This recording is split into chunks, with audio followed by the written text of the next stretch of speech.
Hello everybody and welcome back to I Was a Teenage Exocolonist. So last time we aged up a little bit more. We did 2 years in one run. We got the Helios, we broke Cal's poor little heart, but now that means that Tammy is all ours to romance, and we're gonna take care of her. We promised Cal we would. And to start that, we're just gonna continue going throughout the year, basically ignoring everyone except Tammy. I will keep you posted on if anything new pops up. It looks like Kitchens disappeared. Or no, babysitting did, but Kitchens is still here, so I don't really know what we're gonna do job-wise. We'll have to see. Oh, it's my 16th birthday. Ooh, someone is politely knocking on the door. Who could it be? It's Tammy! Happy birthday, she says. She's holding a huge cake with perfect frosting ice with little mushroom designs. Am I the first person? There's plenty of cake to share. She puts down the cake and nervously twirls a lock of hair around her finger. I also wanted to talk to you about something. Yeah? She sits on your bed. Well, so during the last attack, she says, I sort of told Cal that I liked him, and he said he didn't like me back. He said I should wait for someone better, but I don't know. Who's better than Cal?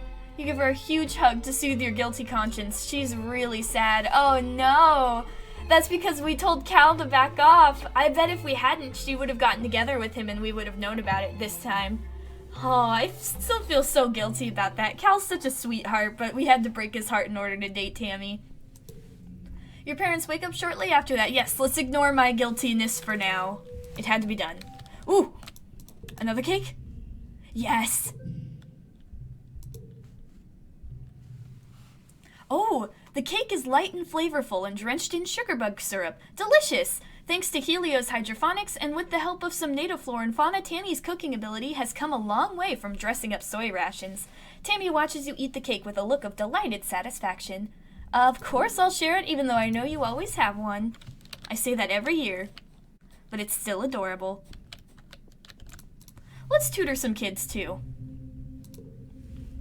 Yabby, you made it! Hal claps you soundly on the back and welcomes you to class. Everyone, you know Yabby. They're here to help you with your classwork, so don't be afraid to ask them if you're stuck on something. He turns to you. Thanks for helping out. Some kids are here because they need a little extra help, others because they work best with a partner. No judgment. There are a lot of different ways to learn in this classroom. You settle in to help the younger students learn how to use their holopalms to access the HoloNet, Congruence's massive database. Congruence has everything they could ever need. Musics, movies, games, novels, and comics. A calculator, a timer, an encyclopedia, textbooks, the colony's social media, specialized tools for different jobs like agricultural holograms. It's a massively powerful tool, and it's in their literal hands. They're mostly just interested in the games. I would be too. Some understand it less than others. Why do we gotta read about stuff? Nougat whines, pointing dejectedly at her holo screen. The skin around her newly implanted holopalm looks a little red, like she keeps picking at it. I just want to go play! So we could use Engineering 16 or Biology 16. Let's do that. I've done that one before, haven't I? Let me show you something. You show Nougat how to look up videos about sports ball. She's totally enraptured by it. Whoa, she exclaims. I could watch people play sports ball on my hand? Anytime? Turbo! Nougat is 9 and full of energy. The other kids are able to settle down and work on their biology assignment, drawing pictures of the xenofauna that live on Vertumna to put in a classroom diorama, but Nougat prefers a more creative approach. You look at her drawings. Nougat's animals all have extra wings or heads, robotic treads, laser turrets, or top hats. Some aren't even close to the reference image. I don't want to chastise her because she's being creative in her own way. I'm going to encourage her.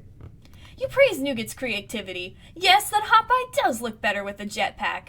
Nougat is proud of herself and works diligently on her project. Yes, the classroom diorama does look a little eccentric when it's all complete, but at this age it's more important to keep a child engaged than it is to teach them academic skills. Nougat gives you a big hug when class is over. I hope you're my teacher all the time, Yabby. In one universe I was. That was after I did a plague. Alright, I should probably run and check on Sim. Gotta make sure I don't forget like I did last time. Oh, I forgot! We didn't cure the Shimmer. We're about to see what happens when Dad dies and Mom's still here. Okay, you check your holopalm messages. There's one from your mom in Geophonics telling you to stay put. There's also a colony-wide notice also telling you to stay put. We're gonna go to G-Phonics. You find your mom in one of the greenhouses. Yabby, what the hell are you doing here? She says, her eyes wide with, wow, she's actually scared. I told you to stay in your quarters. She shakes with fury as she says, your dad insisted on working outside in the fog. He slipped out when I wasn't looking. I sent someone to go find him, but... Her hollow palm flashes open with a priority message. Your father's been found. He collapsed outside the wall and has been rushed to the med bay. Outside the wall? When they finally let you in to see him, your dad is lying in a med bed, asleep. He's almost unrecognizable. The shimmer is all over him and his skin is glittery and strangely lumpy, like there's something growing out of it. There is something growing out of him, you realize as you see Instance carefully scrape what looks like fungus from his shoulder. She places it in a petri dish and hands it to Tangent. There are tiny fungal growths all over him, even one poking out from the corner of his mouth. You watch with disgust as a thin trickle of glittering pink dust leaks off the tip of it and disperses into the air. Yep, he's dead. Rip. You spend most of the next month in your quarters. They hold a funeral for your father.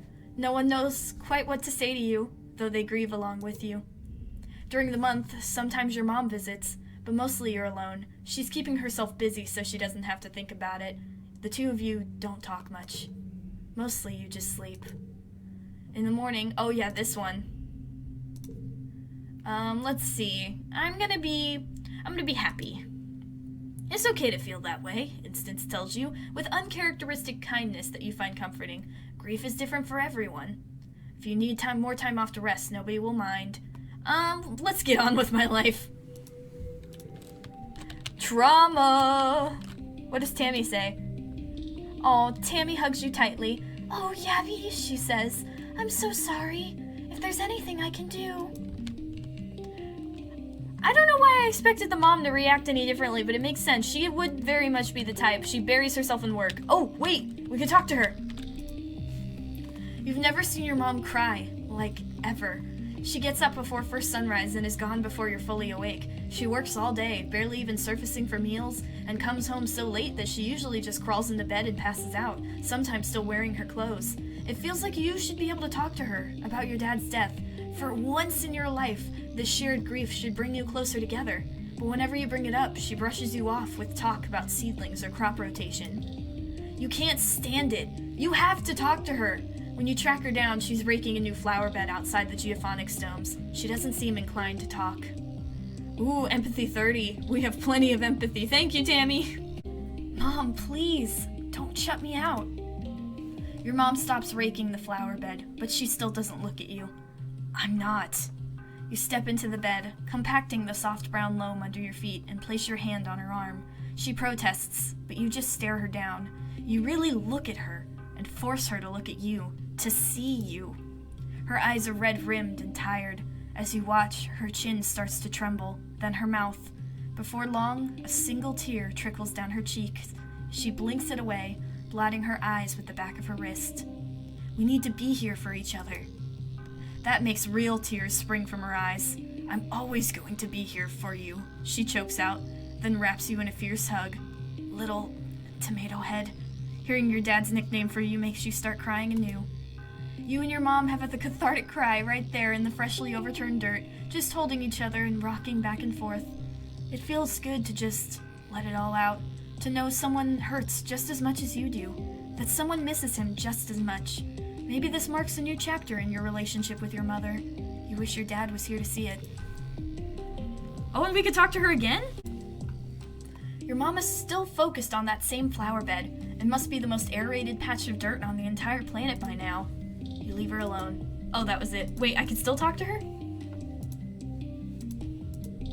I think that might be a bug. Unless I pester her enough. Alright, yeah, I don't think I can do anything. Wait. No, I can't do anything. Fine. I'm gonna go outside and be with my space friend.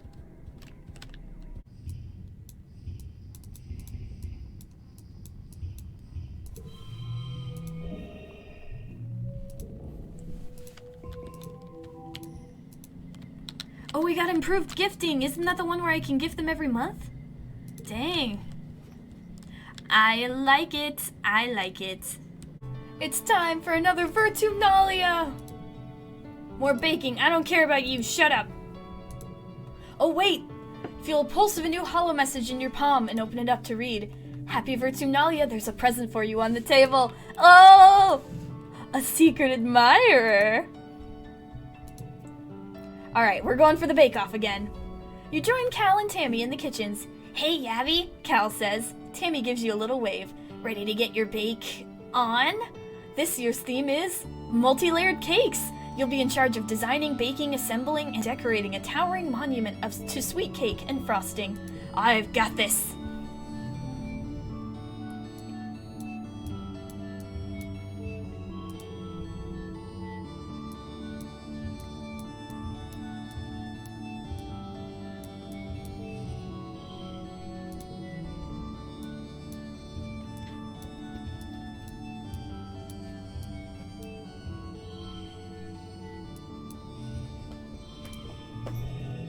There we go. Your cake is an architectural marvel, easily in the running for the best thing ever created on Vertumna for sure. It's 4 tiers and decorated with delicate, hand-sculpted floral details and piped frosting. It's delicious too. The best part is eating it, of course. After the festivities, everyone descends on the feast. Oh, everyone around you is so happy, but you can't help but notice the empty space where your dad should be sitting. Oh, rip. Alright, I think we know who our secret admirer is without even thinking about it. Where is she? Tammy! Tammy is sweeping the stoop of the lounge. Seeing you approach, she stops and wipes her forehead. Hello, Yabby, she chirps. Do you need something? Someone gave you the data band. It might have been Tammy. Are you my secret admirer? Tammy goes red and can't meet your eye. Well, yes, she stammers. Did you like the data band? I loved it. Tammy clasps her hands. Really? She says. I worked so hard on it. You're really important to me, Yabby. Oh, is this smooch time or do we let the moment pass? Smooch? You lean in and kiss Tammy on the cheek. She giggles and covers her face in her hands. Yabby!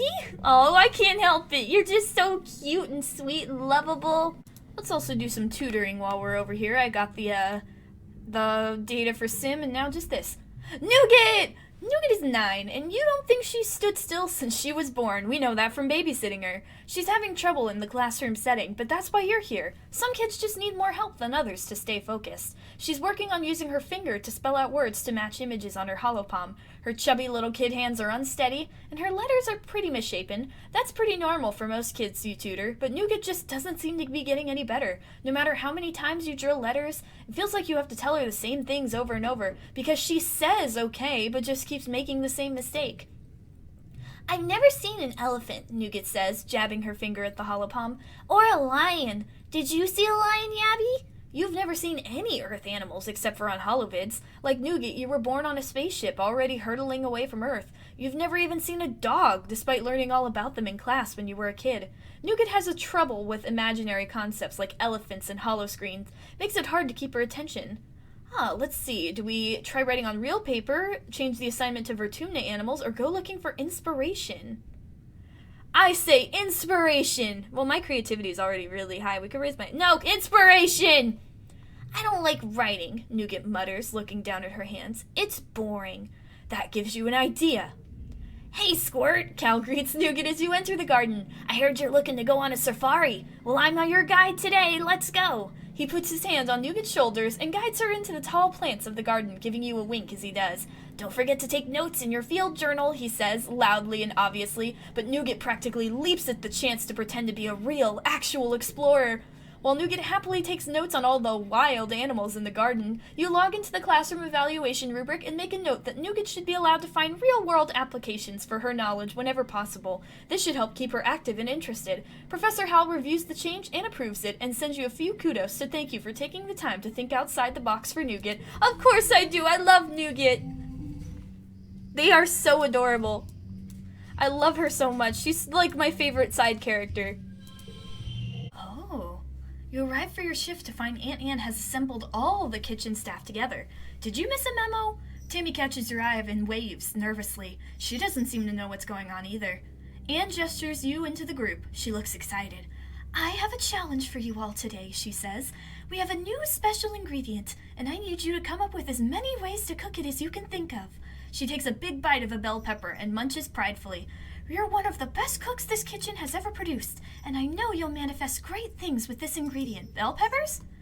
Aunt Anne unveils a box sitting beside her on the prep counter. Today's special ingredient is snap bladders. What, seriously? Anne laughs at your dismayed faces. I know, she says. I've been trying to figure out how to make these edible for years. The hunters keep coming back with them, and they've been cleared for human consumption, but, ugh. She shudders. The smell! The rubbery texture! It'll take a true culinary genius to prepare these in a way that makes people want to eat them. I want you in 2 teams, each working on creating your own dishes that showcase the beauty and utility of this overlooked resource.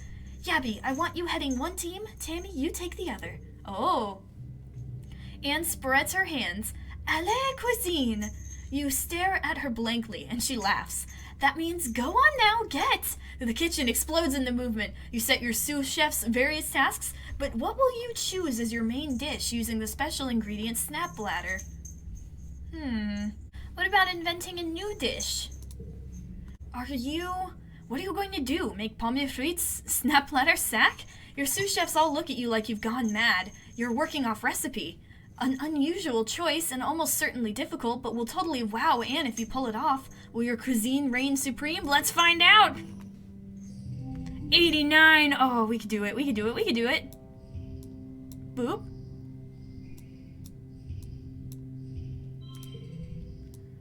Five, 10, 4, 4, 4.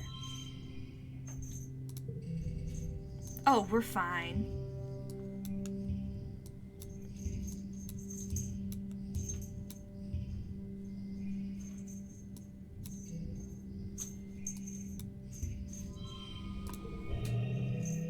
Thinking you saved the day again.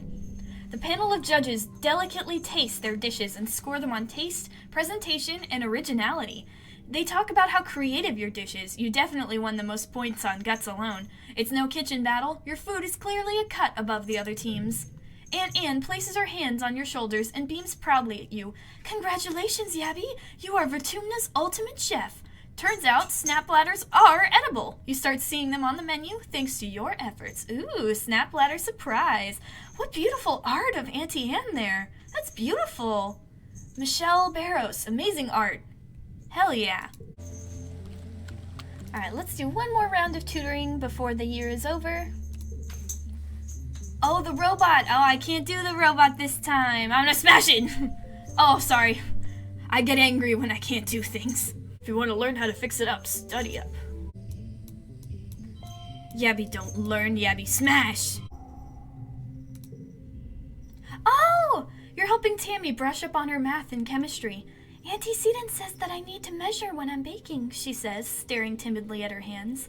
But when I'm baking, I just go by how the dough feels or looks or smells, and it always works out.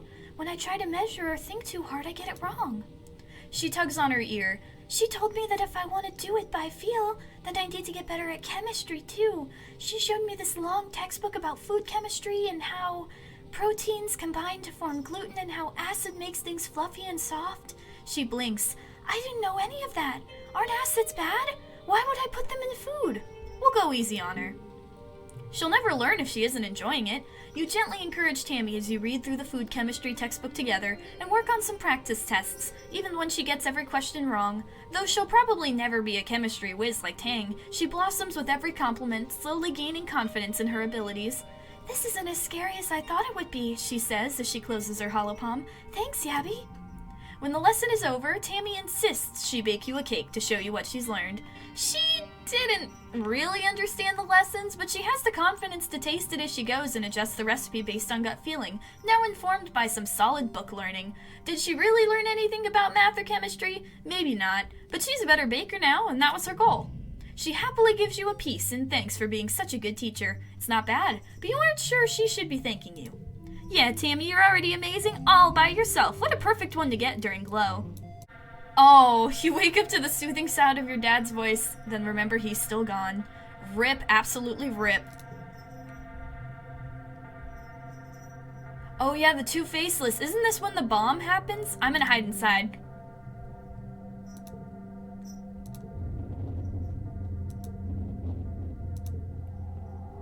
Ooh. Luckily, we still have good defenses.